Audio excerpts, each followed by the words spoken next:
Hey there, welcome back to another video. This time around, it is my rant on the 2016 action film Contract to Kill. More like Contract to Ill, because this film is so bad and so insufferably incompetent that it will make you violently ill. Now, before I get around to sharing more of my thoughts on this film, which it's barely even a movie, to be perfectly honest, I want to give a special shout out to Thomas for requesting this review. And if there's another film, TV show, or topic that you would like to see me discuss in the future, feel free to donate to my PayPal or my Patreon. The link to both will be in the video description down below. And I'll try to get to the request as soon as I possibly can. Now, Contract to Kill is one of, I guess, at least 7 films that Steven Seagal did in 2016. It just feels like it's 70 because it just is the same basic plot for the majority of these movies that he did that year that is just recycled over and over again. And once again, Keoni Waxman is back in the director's chair. And he manages to do the impossible here, and his direction in this is even worse than his direction was in End of a Gun. I don't even know how that's remotely possible, but here we are. Because for some reason he decides to shoot a lot of the fight scenes with shaky cam. And it just makes everything just look incredibly worse. And it doesn't add anything to these fight scenes. In fact, it just makes them even more hard to watch. He also adds shaky cam to the terminally long car chase that is present at, I believe, around like the middle point of the movie. And even during some drone shots, which I'm like, okay, why are the drone shots shaky? Is this an indictment on Russell Wong and his drone piloting abilities? It's just one of those things where Keoni Waxman is just not a very good director, and is very evident here. And he's just once again, I guess, on Seagal's payroll at this point because he's done so many Seagal movies. I'm like, does Seagal have dirt on this guy? Does Seagal does he have something that he's using to blackmail this guy to direct so many of these shitty direct to video, direct to streaming movies? Because it doesn't make sense that he would just willingly choose to continue to work with Steven Seagal versus literally anyone else. He also wrote this one, so yet again he is a dual offender, like he was in End of a Gun. I don't really have a whole lot extra to say about the direction because there's not really much to say other than once again it's pretty flat, it's pretty lifeless, it's pretty lazy. It isn't really anything that is remotely that impressive from a technical standpoint. The shots are very rigid in terms of their selection. There's nothing unique about the camera work, and there are a lot of moments where the direction just exposes the film's really low budget and doesn't do anything to cover it up. And when it comes to the action sequences, once again, they're very lethargic looking. There's not really anything in terms of the direction to really enhance the excitement or even the impact of Seagal's punches or blows or anything that is happening in any of the other fight scenes or anything involving any other moments of action. It makes a film that's already unbelievably dull even more dull because the direction isn't really able to add anything lively or anything energetic to the film. So yeah, the direction sucks, but the screenplay, it arguably sucks even more because once again it's another plot, another script that is just astonishingly lazy and incompetent at the highest fucking level. And you have Steven Seagal yet again playing another guy who's a former CIA agent. Which I'm like, okay, great. Is he also a member of the IRS? Does he imbibe in IPAs and the cameras aren't rolling? Is that why he always is sitting on his fat ass for most of the movie? Because if he got up and moved around, he would fall on his fat ass because he's so fucking wasted? Is that what's going on here? Um, yeah, he plays this guy named John Harmon, who's a former CIA agent. There is this introduction to this character, and it is one of the most incompetent introductions I think I've ever seen in a film like this, where they show him as a special agent infiltrating or breaking in with his team to some guy's stronghold. And the first time you see him, it's some incredibly bad green screen. And then after that, Seagal's character Harmon narrates the events.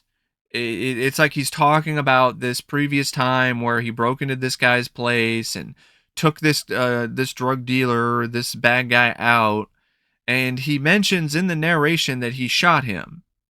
In the actual film, the sequence plays out like this. You get the bad green screen that looks fake as fuck. Then Seagal comes in with his gun and his Sunny D orange fucking glasses, and then comes in with his team, breaks down the door. Seagal's character's narrating the events. He says that he shot the guy. You never see the guy get shot. And if that does happen, Seagal is never the one to shoot the fucking guy. So this script is so bad that it not only botches the introduction of this character, but it botches the introduction of this character in such an incompetent way that it makes the character look like a total fucking joke. He's talking about how he shot the guy, he never shoots the fucking guy. Did Waxman forget to put that in the script? Or is it just one of those things where they shot the scene and forgot to add the gunshot in post-production? Whatever it is, it's fucking incompetent as hell. It's kind of shit you would see in like an AIP Pictures film from the late 80s. So, yeah, it starts off horribly. And then there's these multiple different moments throughout the script where it's jumping from one setting to the next, and it makes your head spin because it never stays in one setting for that long. There are so many fucking scenes of just useless, pointless exposition to the point where it will give you a fucking headache or make you literally fall the fuck asleep because there's nothing in any of these lines of dialogue that is remotely keeping you awake other than idiotic fucking lines like Seagal talking about a monkey fucking a football. Speaking of monkey fucking a football, this is the actual quote from that scene. We don't give a fuck about anybody's fucking religion. We don't care about what their ethnicity is. We don't care. We let everybody do whatever they want. It's like the great Genghis Khan once said, practice your own religion, but pay tax to me. It's like a monkey trying to fuck a football now, really. This whole thing, it's just a fucking mess. I'm like, you know what, that's fitting. Because this whole thing, this whole just Big Mac era of Seagal's career that includes this fucking movie, it's a fucking mess. It's a rank, smelly, just absolutely odious mess. Just streaming shit everywhere, and you're just forced to sit there and witness it. And it's like the most unholy of all fucking holes.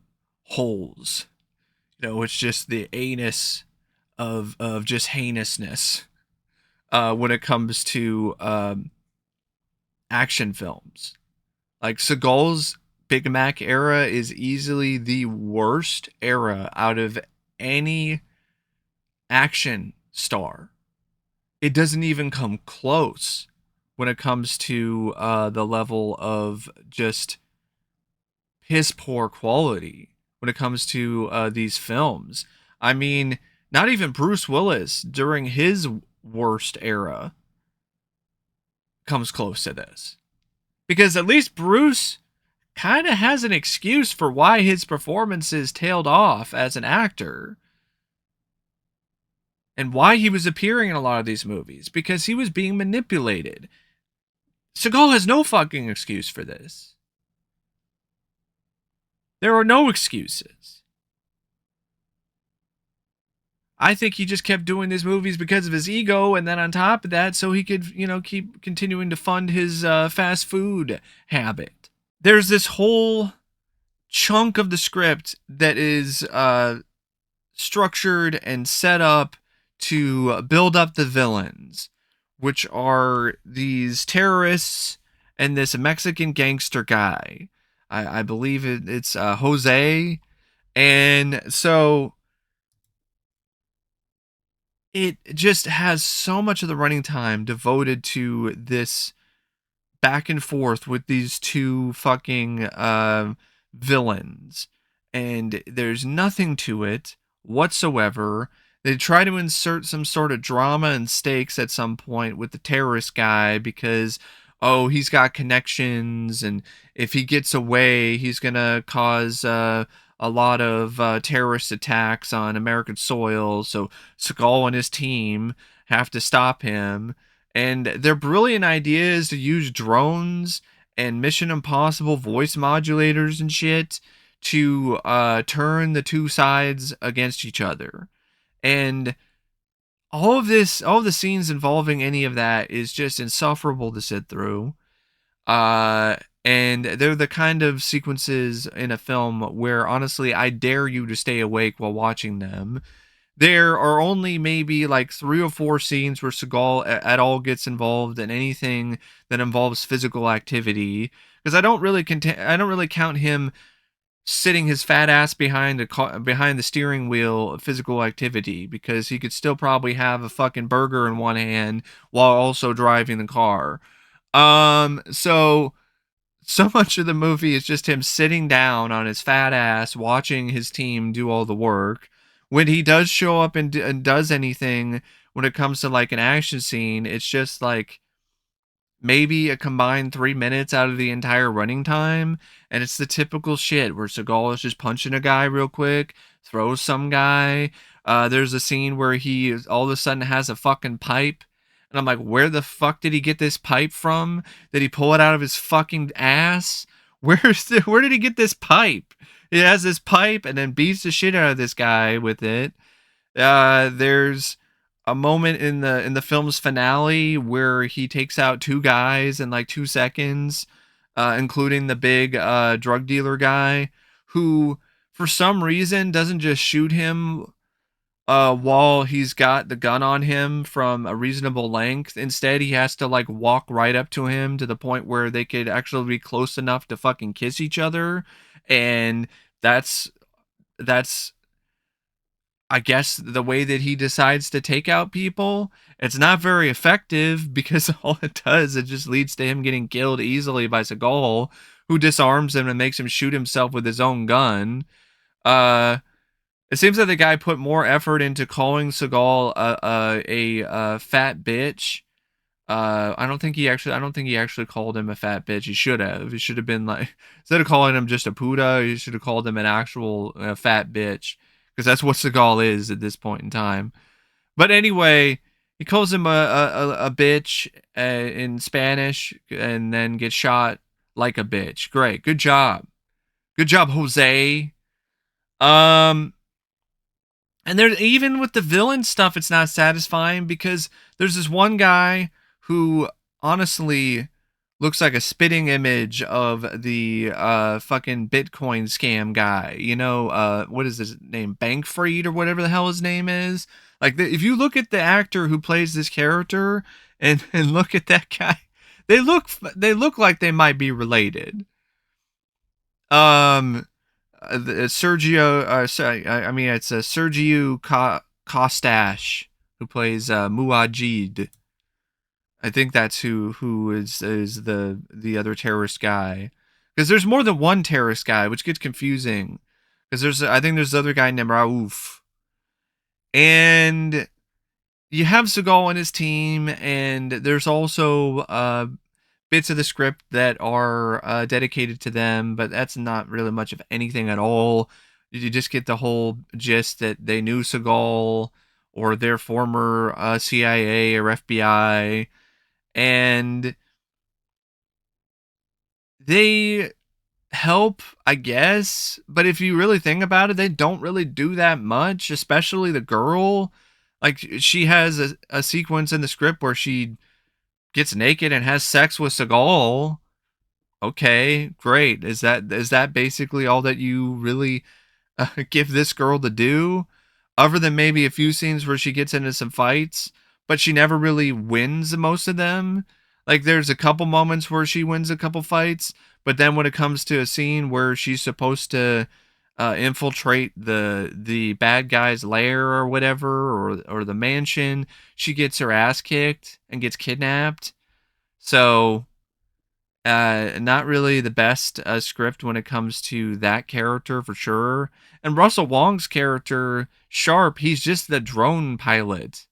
And yeah, he gets into some fights too at times, but he also gets his ass kicked half the time.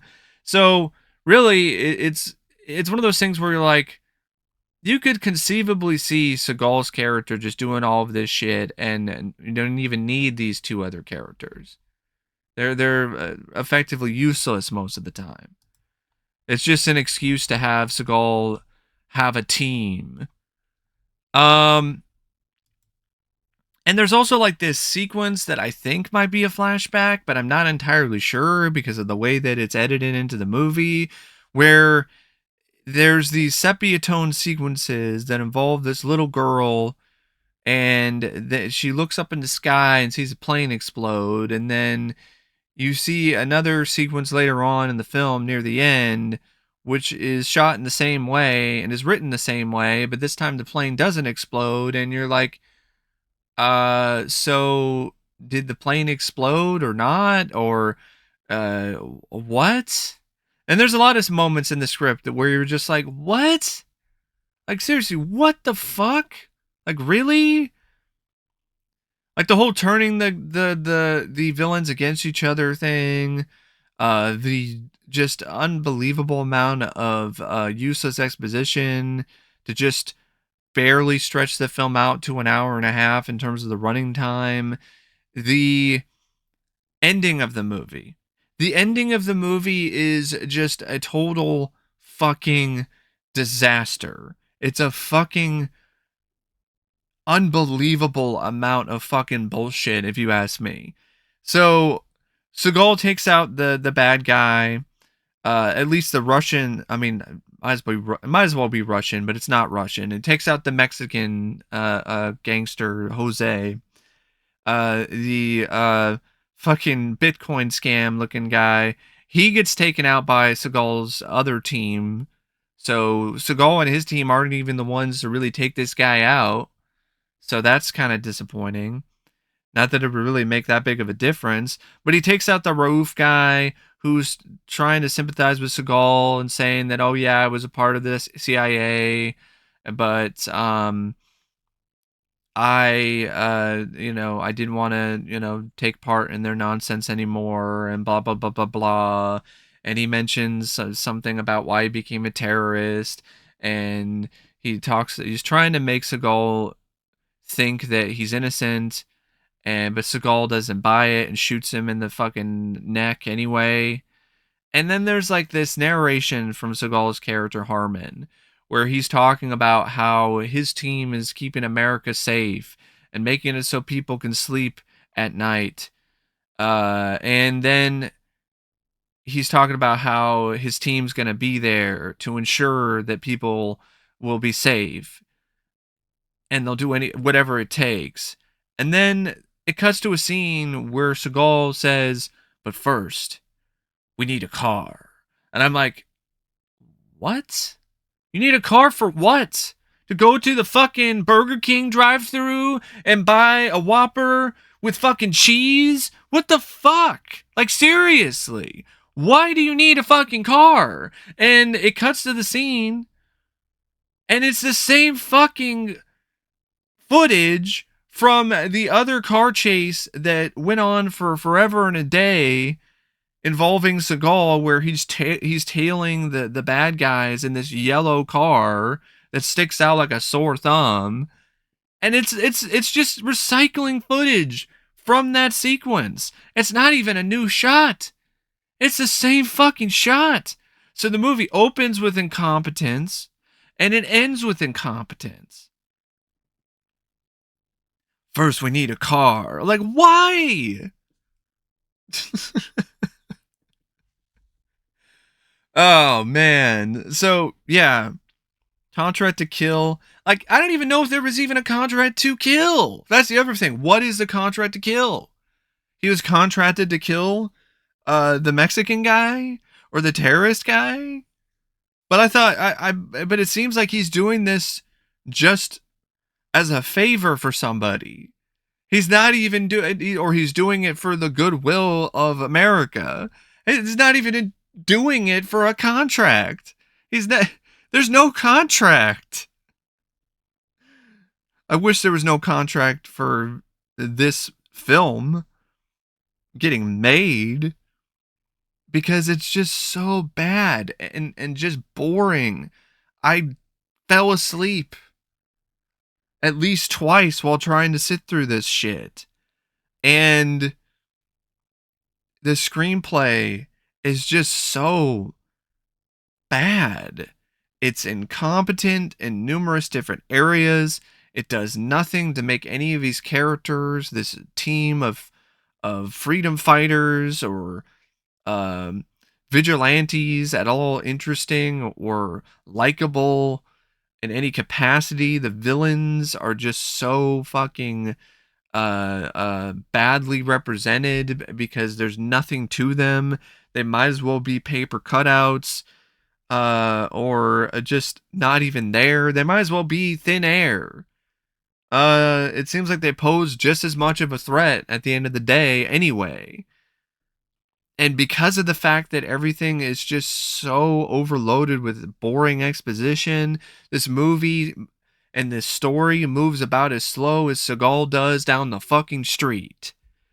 So, speaking of Seagal and his fat ass, might as well talk about the cast. Steven Seagal is yet again disgracing the cinema and everyone's television screens with his odious, noxious presence as John Harmon. And he's given a shit ton of lines of dialogue, and even the ones that you can understand clearly, he's not giving a shit. He might as well have recorded all of his dialogue and all of these scenes while he was taking a shit in post-production, because it's that much of an effort. Russell Wong as Matthew Sharp, he fell a long way from Romeo Must Die. That's all I gotta say. But I will say this, his performance in this isn't that bad. It's not his fault that the script is shit and he's stuck in a shitty film. So I'm not going to be that hard on Russell Wong, because in all honesty, out of the entire cast, he's the one that is doing the best. Jemma Delander is Zara Hayek. She literally is Megan Fox's stunt double. And she's just as talented as Megan Fox, which isn't talented in any capacity other than looking hot. Mircea